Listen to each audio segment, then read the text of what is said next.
I was on YouTube and came across this video on a channel called Rationality Rules that destroyed this video from ASAP Science Can Math Prove God's Existence? This presentation was so bad that I felt the need to ridicule it as well.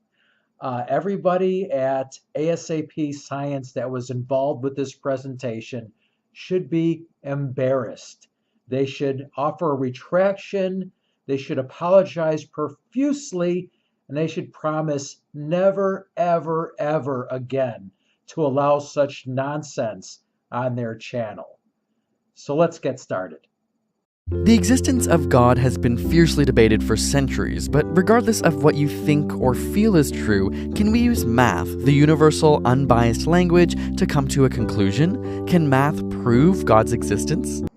The statement that over centuries, hundreds of years, mankind has debated the existence of God needs to be expanded in time and in scope. We need to talk about not God, not God. We need to talk about natural and supernatural. The pre-Socratics were talking about over 2,400 years ago in ancient Greece had a shift in the way the world was viewed, a shift from mythological, supernatural reasoning for the world being the way it is to natural means. And think of it this way. Think of looking at disease as a supernatural cause needing some kind of magical cure, and think about disease as a natural cause needing a natural remedy. This was the beginning of science. And later in this video, you're going to see this God, not God, no God. Really, we're talking about natural explanation versus supernatural explanation. And as Sam Harris said, name one explanation that used to be better explained by science, but is now better explained by religion. The most famous argument in favor of a God-made world using logic and reasoning is the argument by design. Simply put, given how complex and amazing everything around us is, can we really believe that dumb luck put it together?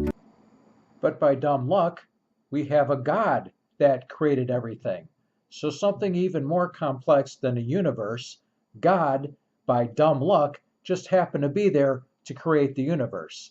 This trying to solve a problem of complexity by evoking something that's even more complex answers absolutely nothing. Even from a scientist's perspective, life is amazing, incredibly rare, and took a monumental amount of steps, chance happenings, and time to come about. Even from a science perspective, what does that even mean? Especially from a science perspective.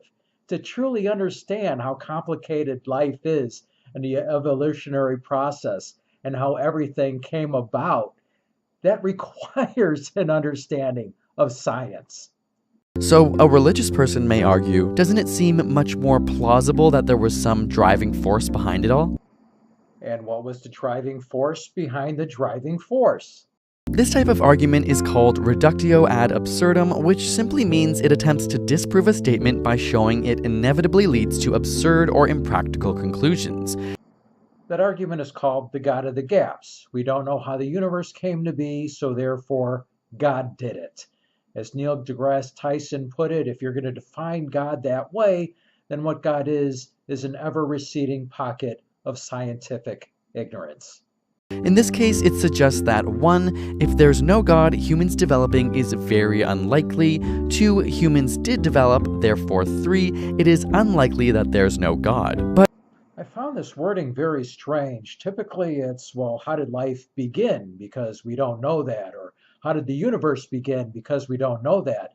But to say human developing, well, we do know that. That was through an evolutionary process.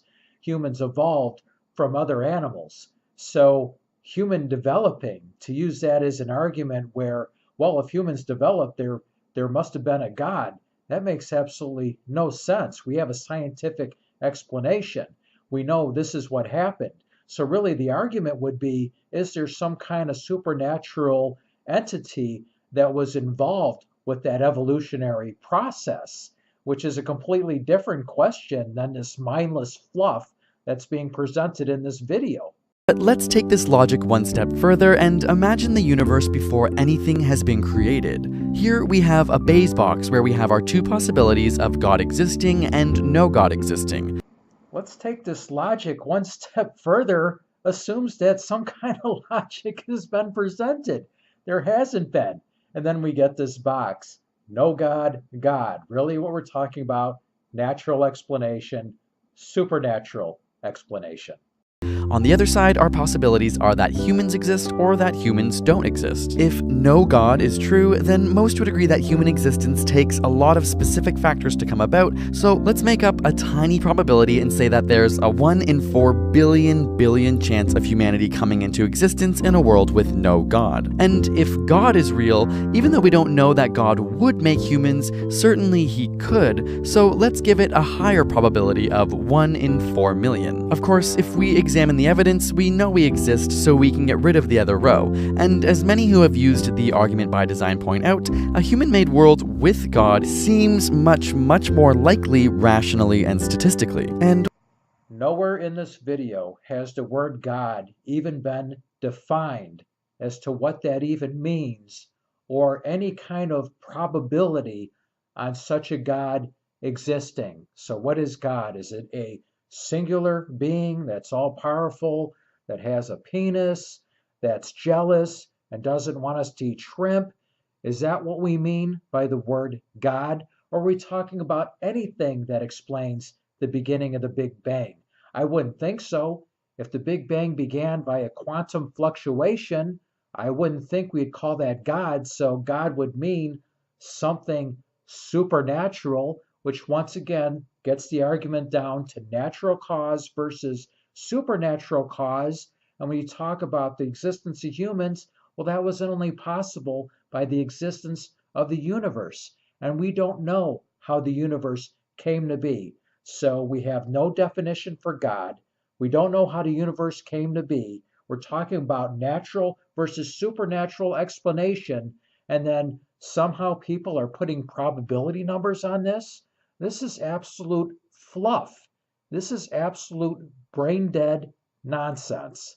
While this is true in some ways, it forgets an important point, that we have assumed there are only two major theories. But we know this isn't true. Many societies have believed in multiple gods, and given that there are some aspects of this life that aren't nearly as beautifully complex or seemingly intentional, perhaps a variety of squabbling gods created the world.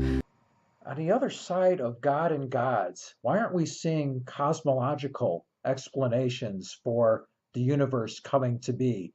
Explanations from Lawrence Krauss or Stephen Hawking?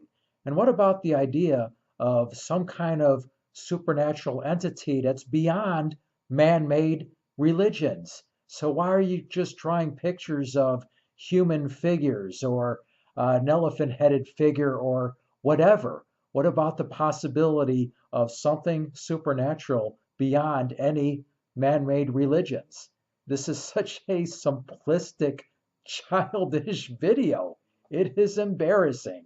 Mathematician Jordan Ellenberg uses the probability of 1 in 400,000 that a universe with multiple gods would create humans, but once again, this is a very juvenile description of what some kind of supernatural, some kind of greater intelligence could be. If there is some kind of greater intelligence involved with the universe that's beyond anything we can comprehend, then trying to apply attributes like numbers, singular or many, might not even apply, may not have any relevance. It would be like trying to apply a sound to a color. This is just such a childish definition. And what is possibly solved here? So if there was 1,000,000 magical screwdrivers, that would have a greater chance of creating the universe than one magical screwdriver. What possible value is there in this line of thinking? But it's important to remember that the exact numbers don't actually matter. What does matter is that we can agree, rationally, that a universe with more gods has a higher chance of creating humans than one with a single god or none at all. There is nothing rational going on here. You're trying to apply probability numbers to something we know absolutely nothing about, having a word God which is completely vague and can mean anything like a magical screwdriver. There is absolutely no logic going on here. It's also important to remember that we're not comparing the probability of gods or no gods existing. We're asking ourselves, if the God option is true, what is the likelihood of him making humans? If Godzilla is true, what are the chances he'd destroy Tokyo? And then we're asking separately, if the multiple gods option is true, what is the likelihood that they would make humans? Now, let's take this even further to theories of us simply living in a simulation like that of The Sims, which individuals like Elon Musk and Oxford philosopher Nick Bostrom believe. As technology advances, it's almost a certainty that future humans will make extremely realistic human simulations based on the world that we live in, to study these humans like we study mice. Scientists already use simulations to understand nature and human behavior, but in the future it's possible that the human test subjects will be conscious and think they're real. So we can give this scenario a fairly high probability. Again, the exact number doesn't matter, just that we can agree it's very likely that advanced humans would create these kinds of simulations compared to the probability of a god or gods randomly deciding to make humans when they don't need to or could make millions of other animals or other aspects of the universe. After all, humanity is obsessed with humans. So, as you can see,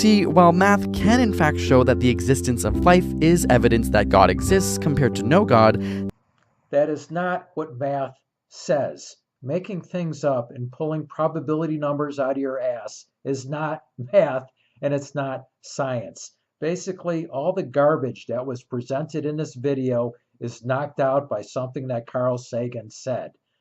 Extraordinary claims require extraordinary evidence.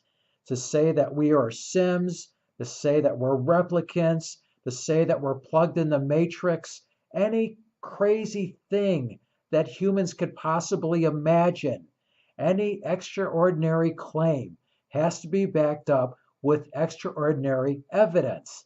And something that Christopher Hitchens said, that could be that which could be asserted without evidence can be dismissed without evidence. the same math shows more compelling evidence that we're a simulation by much smarter people. Special thanks to Audible for supporting this episode to give you a free 30-day trial at audible.com/ASAP. This week we wanted to recommend the book How Not to Be Wrong: The Power of Mathematical Thinking by Jordan Ellenberg, which was the main source for this episode, and an incredible read on the hidden beauty and logic of our world through the lens of math. That book was the basis for this video. I hope the book had a lot more than what we just saw. There are mathematical, logical constructs for arguments that everybody should be aware of. For example, if A equals B and B equals C, then C equals A. If A is true and B is not equal to A, then B is false. When it comes to the universe, we have beautiful mathematical formulas that are in tune with the universe, such as E equals mc squared. So I found this video actually very, very insulting to the beauty of mathematics. And mathematics is, at its purest form, the purest form we have of what is true, of truth. The problem is there's so many areas of discussion, so many areas that are philosophical that cannot be solved through mathematical constructs, through mathematical equations. For example, let's say you are a judge and you have to give out a sentence on somebody who got drunk and while was driving intoxicated, went through a red light, crashed into another car, and was responsible for 4 deaths. Now, what is justice? What is the definition of justice? How many years of prison are you going to sentence that person? What is the right answer? Let's say you say 10 years. Is that too much? Should it be 5 years? Is that too little? Should it be 20? And the bottom line is, there is no right answer. We do the best we can. You could look at a previous situation where this happened, where it was a 10-year sentence and used that, but just because it was used previously doesn't mean that was right.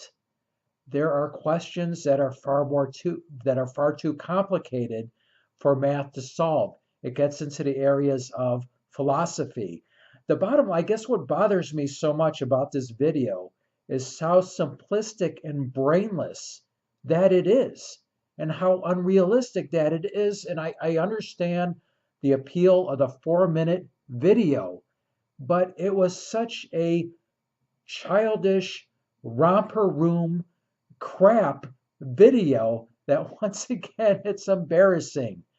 But I believe in redemption. So the people behind this video, apologize and promise never to do anything again like this on your channel, because this was horrible.